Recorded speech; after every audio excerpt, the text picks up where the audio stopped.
نحمده ونصلي على رسوله الكريم أما بعد فأعوذ بالله من الشيطان الرجيم بسم الله الرحمن الرحيم يا أيها الذين آمنوا كتب عليكم القصاص في القتلى الحر بالحر والعبد بالعبد والأنثى بالأنثى فمن عفي له من أخيه شيء فاتباع بالمعروف وأداء إليه بإحسان ذلك تخفيف من ربكم ورحمة فمن اعتدى بعد ذلك فله عذاب أليم ولكم في القصاص حياة يا أولي الألباب لعلكم تتقون كتب عليكم إذا حضر أحدكم الموت إن ترك خيرا الوصية للوالدين والأقربين بالمعروف حقا على المتقين فمن بدله بعدما سمعه فإنما إثمه على الذين يبدلونه إن الله سميع عليم فمن خاف من موص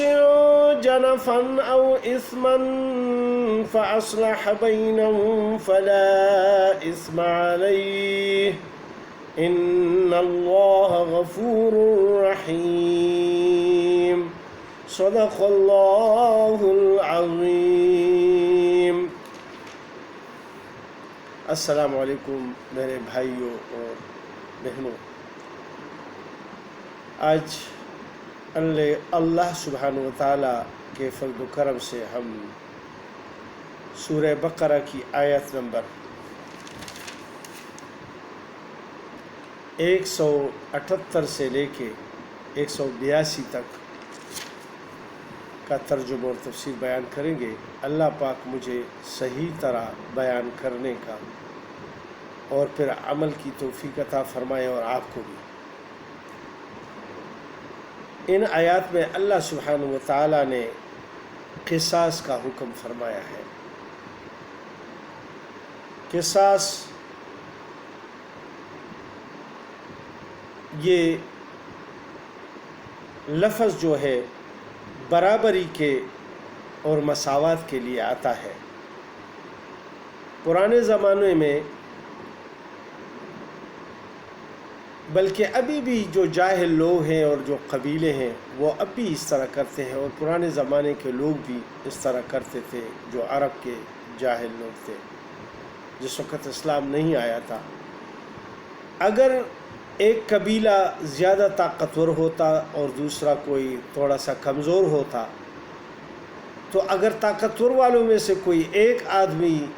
کسی جھگڑے میں مارا جاتا تو وہ کوشش کرتے کہ اس کے بدلے میں ہم 2 اور اس سے زیادہ قتل کریں. اسی طرح اگر طاقتور قبیلے کی کوئی عورت یا کوئی ضعیف آدمی قتل ہو جاتا تو اس کے بدلے میں وہ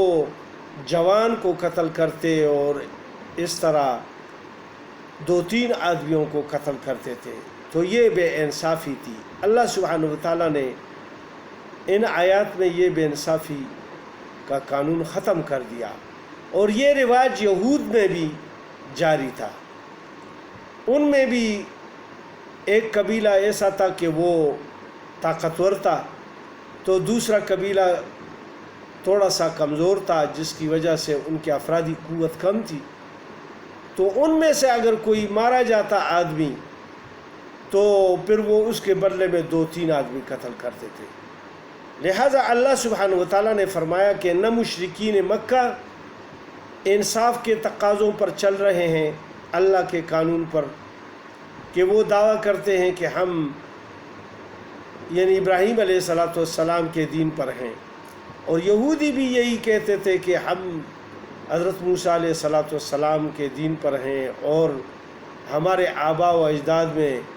ابراہیم علیہ السلام بھی آتے ہیں۔ تو یہ دعویٰ تو کرتے تھے لیکن ان کے دین پر کوئی بھی عمل نہیں کرتا تھا۔ لہٰذا اللہ سبحانہ وتعالیٰ نے حکم قرآن پاک میں حضرت محمد مصطفیٰ صلی اللہ علیہ وآلہ وسلم پر بھیج دیا کہ یا ایھا الذین آمنوا، اے ایمان والو، کتب علیکم القصاص، فرض ہوا تم پر قصاص یعنی برابری کرنا، فی القتلى مقتولوں میں، الحر بالحر، آزاد کے بدلے آزاد، والعبد بالعبد، اور غلام کے بدلے غلام، والانثى بالانثى، اور عورت کے بدلے عورت۔ اس میں اس لیے وضاحت اللہ پاک نے فرما دی کہ وہ جو طاقتور ہوتے تھے تو وہ تو یہ کہتے تھے کہ ہم غلام کے بدلے آزاد کو قتل کریں گے یا عورت کے بدلے میں مرد کو قتل کریں گے۔ تو اللہ پاک نے فرمایا کہ نہیں،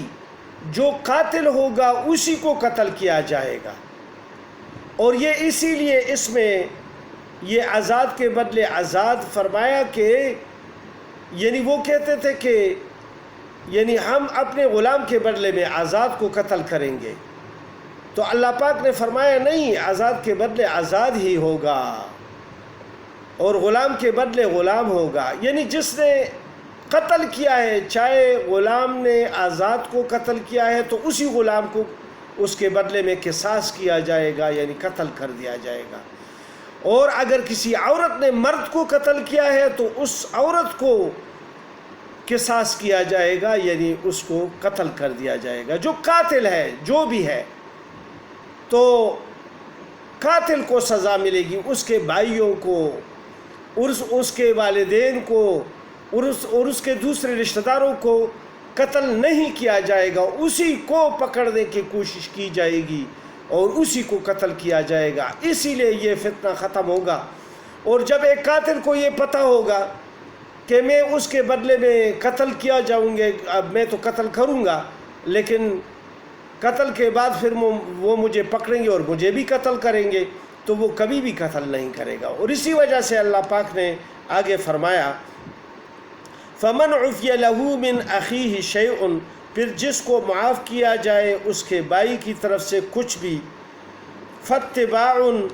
تو تابعداری کرنی چاہیے، بالمعروف، موافق دستور کے، وَأَدَاءٌ إِلَيْهِ بِإِحْسَان، اور ادا کرنا چاہیے اس کو خوبی کے ساتھ۔ یعنی اگر ایک قاتل ہے، اس نے قتل کر دیا کسی کا، اور وہ پھر جرگہ کرنے لگے، بڑوں کو لے کر گئے اور منت سماجت کی کہ اس کو معاف کر دے، اور وہ خون بہا پر راضی ہوئے، تو خون بہا جو رسول پاک صلی اللہ علیہ وآلہ وسلم کے زمانے میں تھا، وہ 100 اونٹ، اس کے بدلے میں وہ 100 اونٹ کے یعنی جتنے بھی پیسے بنتے تھے وہ دیا کرتے تھے، یا اس کے برابر اس وقت جو درہم و دینار بنتے تھے وہ دیا کرتے تھے۔ تو یہ اس وقت کا قانون اس طرح تھا، تو اس میں بعض پھر منت سماجت کر کے اس کو یعنی کم کراتے تھے کہ اس سے کم کر دے، یہ غریب ہے، اس طرح ہے، یعنی منت سماجت کر کے پھر وہ کچھ یعنی معاف کرتے تھے۔ اور کچھ لوگ ہوتے تھے کہ وہ کہتے تھے کہ نہیں، ہم قصاص لیں گے، بس ہم کوئی پیسے میں سے نہیں لیں گے، تو بس اس کو قصاص کر دیا جاتا، اس کے بدلے میں وہ قتل کر دیا جاتا جو قاتل ہوتا۔ اور اگر یعنی ایک مقتول کے یعنی جو قتل ہوا ہے اس کے وارث ہیں، اور اس میں کوئی بھی اس بات پر راضی ہوا کہ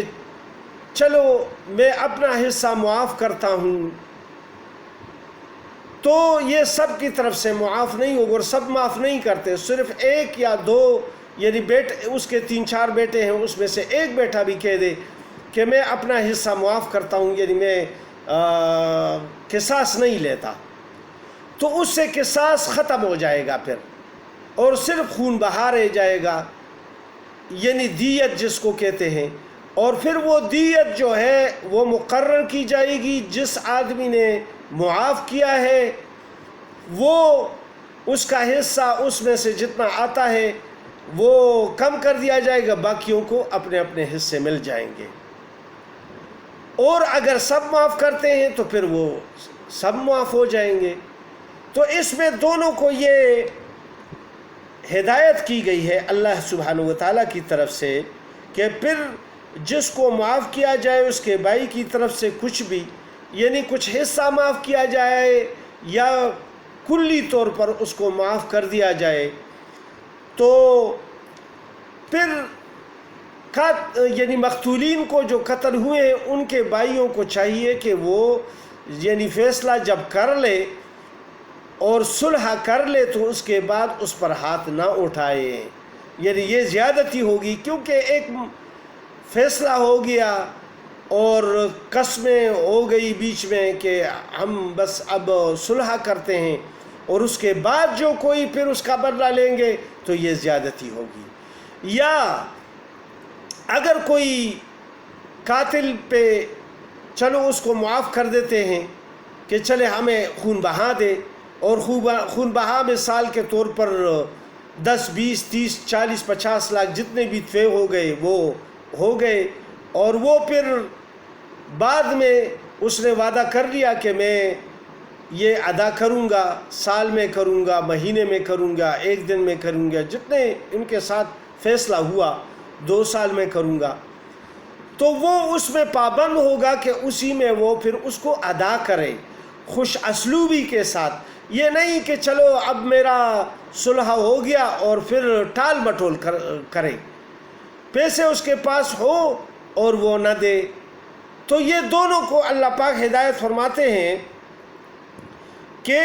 یعنی اتباع اور تابعداری کرنی چاہیے اپنے فیصلے کی، جو فیصلہ ہوا وہ موافق دستور کے دونوں کو یعنی ادا کرنا چاہیے، اور احسان اور خوبی کے ساتھ دونوں قبیلوں کو چلنا چاہیے، زیادتی کوئی بھی نہ کرے، وعدہ خلافی کوئی بھی نہ کرے، بدعہدی کوئی بھی نہ کرے۔ تو اللہ پاک احسان کے طور پر فرماتے ہیں ذالک تخفیف من ربکم، یہ آسانی ہوئی تمہارے رب کی طرف سے، ورحمہ، اور مہربانی کی اللہ سبحانہ و تعالیٰ تمہارے اوپر کہ یہ راضی ہوئے اور خون بہا لینے پر راضی ہو گئے، اور قاتل کی یعنی قصاص سے وہ انہوں نے دستبرداری اختیار کی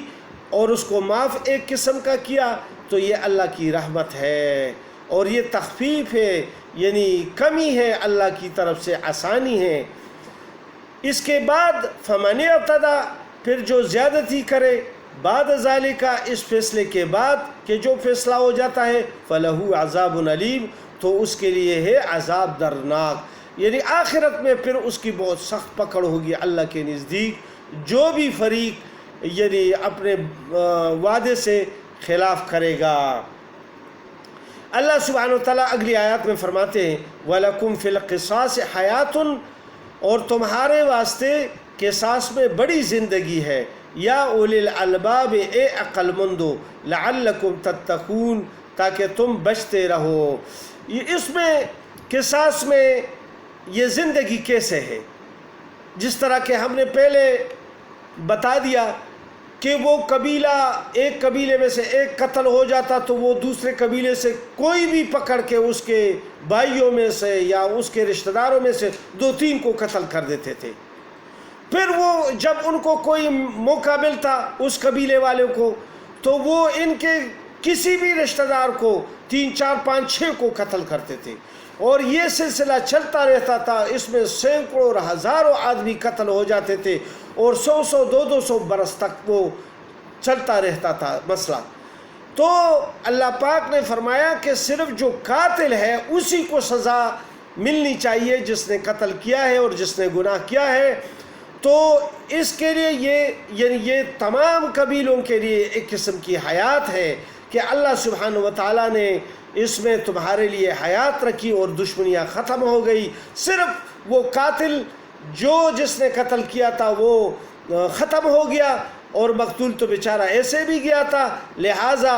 دونوں کا فیصلہ ہو گیا اور برابر سر برابر ہو گیا. لہٰذا آئندہ کے لیے کسی قبیلے کے کوئی بات نہیں رہی. لہٰذا ابھی وہ دشمنی ایک قسم کی ختم ہو گئی کہ جس نے قتل کیا تھا وہ بیچ میں قتل ہو گیا، لہٰذا گناہگار تو بیچ میں سے چلا گیا، تو دوسرے لوگوں کے ساتھ کسی کا کیا تعلق ہے؟ تو اسی لیے اللہ پاک فرماتے ہیں کہ یہ حیات ہے. اور اسی لیے جس ملک میں بھی یہ نظام رائج ہوگا اس میں قتل و غارت گری بھی نہیں ہوگی اور یہ چیزیں نہیں ہوگی اور یہ امن ہوگا. یعنی اس قانون پر بھی جہاں بھی جس ملک میں بھی عمل ہوگا اللہ سبحانہ و تعالیٰ عمل یعنی ادھر خیر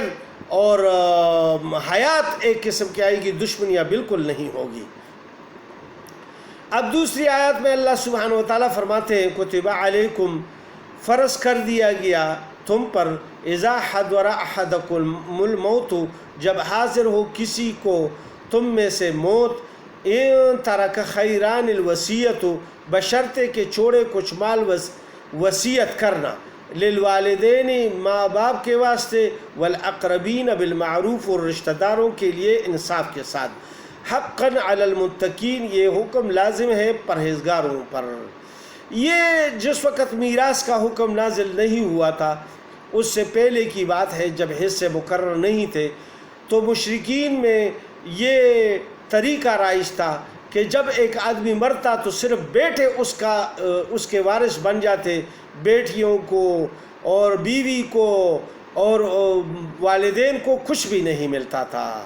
اور اسی طرح دوسرے رشتہ داروں، اگر کسی کے بیٹے اور وغیرہ کچھ بھی نہیں ہوتے تھے تو دوسرے رشتہ داروں کو بھی کچھ نہیں ملتا تھا. صرف جو جوان ہوتے تھے، جو لڑائی کے قابل ہوتے تھے، وہ صرف حصہ لیتے تھے، باقی لوگ مستحق نہیں ہوتے تھے. تو اللہ نے جب حصے مقرر کر دیے تو یعنی یہ جو وراثت کا قانون ہے جو اللہ پاک نے فرمایا کہ والدین کے لیے یعنی وصیت کرے تو اور رشتہ داروں کے لیے وصیت کرے، تو یہ ختم ہو گیا کیونکہ والدین کا حصہ چھٹا اللہ پاک نے مقرر کر دیا. یعنی چھٹا حصہ اب والدین اگر زندہ ہے اور اس کی اولاد میں سے کوئی مرتا ہے اور وہ مال چھوڑتے ہیں اور اس کے بچے بھی ہیں تو ان کو چھٹا حصہ ملے گا. اور اسی طرح بیوی کو اپنا حصہ ملے گا، بچوں کو اور بیٹیوں کو، بیٹوں کو، سب کو اپنے اپنے حصے ملیں گے. لہٰذا وصیت اب ہے لیکن صرف تیسرے درجے تک ہے. یعنی اگر مال 3 لاکھ روپے وہ چھوڑ دیتا ہے تو 1 لاکھ میں اس کی وصیت چلتی ہے، 1 لاکھ سے زیادہ یعنی نہیں چلے گی اس کی وصیت. اور دوسری بات یہ ہے کہ جن کے حصے مقرر کیے گئے ہیں قرآن پاک میں، اللہ پاک نے مقرر کر دیے، ان کے بارے میں وصیت بھی نہیں ہے کہ ان کو کچھ دوسرے. ایک بھائی ہے اس نے خدمت کی والدین کی تو اس کو والد دوسرے بھائیوں سے زیادہ حصہ نہیں دے سکتے. ہاں اگر اس نے کوئی علاج معالجہ کیا ہے، اس نے پیسے خرچ کیے ہیں تو وہ پیسے اس کو ادا کر دیے جائیں وراثت میں سب سے پہلے. وہ ایک قسم کا اگر وہ مانگتا ہے تو وہ قرض کے طور پہ ایک قسم کے مانے جائیں گے اور قرض تو سب سے پہلے وراثت میں سے دی جائے گی. تو لہٰذا وصیت اور قرض سب سے پہلے دی جائے گی. تو اگر اس پہ کوئی پیسے کسی بیٹے نے لگائے ہیں وہ پیسے وغیرہ یعنی ان کو دے دیے جائیں گے. باقی جو خدمت اس نے کی ہے اس کا صلہ اللہ سبحانہ و تعالیٰ دیں گے. تو لہٰذا اس میں اللہ پاک نے فرما دیا فَمَن بَدَّلَهُ بَعْدَ مَا سَمِعَهُ، پھر جس کوئی بدل ڈالے وصیت کو بعد اس کے جو سن چکا ہے، مَا سَمِعَهُ فَإِنَّمَا اسْمُهُ عَلَى الَّذِينَ يُبَدِّلُونَهُ، تو اس کا گناہ انہی پر ہے جنہوں نے اس کو بدلا. یعنی بیٹوں کو وصیت کی کہ یہ کر دے، 1 لاکھ میں یعنی 3 لاکھ میں سے 1 لاکھ میں وصیت کر سکتا ہے کہ مدرسہ میں دے دے، غریبوں میں بانٹے، لیکن وہ کہتے ہیں کہ چلو بس یار اس نے کہہ دیا، ابھی تو وہ وفات پا چکے ہیں، کون ہم سے پوچھ سکتا ہے، لہٰذا اس کو نہ پورا کرے. تو اللہ سبحانہ و تعالیٰ کہتے ہیں کہ یہ پورا کرنا ہے، اس کا گناہ تو ان کے اوپر ہے. تو لہٰذا یا اگر قرض کے بارے میں وہ کہہ دیتا ہے بیٹوں کو کہ یہ قرض ادا کرنا ہے، میرے اوپر کسی کا حق ہے، اور وہ اس کو نہیں مانتے بعد میں، تو اس کی سزا ان کو ملے گی، مردہ اس سے بچ جائے گا اللہ کے نزدیک۔ ان اللہ سمیع علیم، بے شک اللہ سننے والا اور جاننے والا ہے۔ فمن خاف من موص جنفا، پھر جو کوئی خوف کرے وصیت کرنے والے سے طرفداری کا، او اثما یا گناہ کا، فاصلح بینہم فلا اثم علیہ، پھر ان میں باہم صلح کرا دے تو اس پر کچھ گناہ نہیں ہے۔ ان اللہ غفور الرحیم، بے شک اللہ بڑا بخشنے والا نہایت مہربان ہے۔ اگر وصیت کرنے والا ظلم کرے بیٹوں کے حصوں میں بھی، یعنی وہ وصیت کرے، لہٰذا اس وصیت کو نہیں مانا جائے گا، اس میں معتدل آدمی بیٹھ جائے گا جو بڑا ہوگا، اور وہ انصاف کے ساتھ جو تیسرے حصے تک اس کی وصیت ہے اس کو پورا کریں گے، باقی جو اس نے زیادہ کی ہے اس کو نہیں مانا جائے گا، لہٰذا اس میں ان پر کوئی گناہ نہیں ہے۔ اللہ سبحانہ وتعالیٰ بخشنے والا مہربان ہے۔ اللہ سبحانہ وتعالیٰ ہم سب کو اس پر عمل کرنے کی توفیق عطا فرمائے۔ وما علینا الا البلاغ۔ السلام علیکم ورحمۃ اللہ وبرکاتہ۔